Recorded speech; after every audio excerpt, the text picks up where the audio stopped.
daughter Shirey and one of her best friends Allison, who's just along for the ride. So my friends and I had a book club before any of us had kids, and Catherine was the book club's first baby. She was an adorable little elfin princess, and we would all fight over who got to play with her and help her dance when she was little. She was a little social butterfly.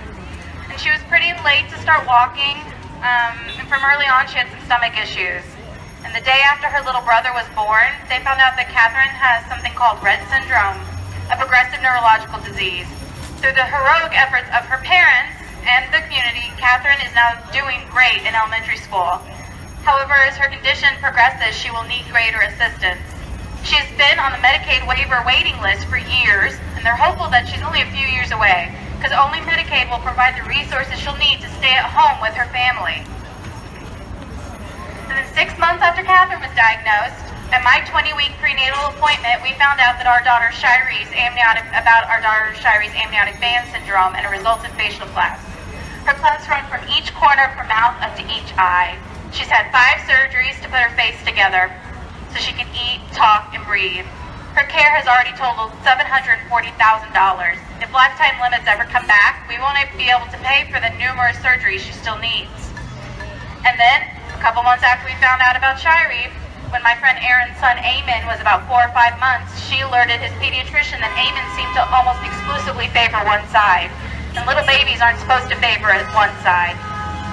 Eamon was diagnosed with cerebral palsy. They get their insurance on the exchange, and even with this pre-existing condition, she was able to purchase affordable coverage that covered his numerous therapies.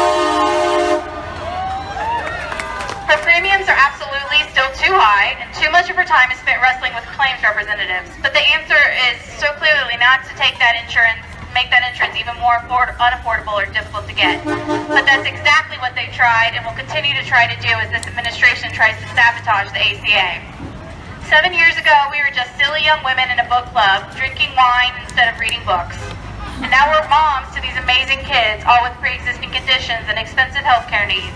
We've always fought for them, their medical and social needs, but these last few months have taught me that part of our fight is the fight for their and every other American's fundamental right to health care.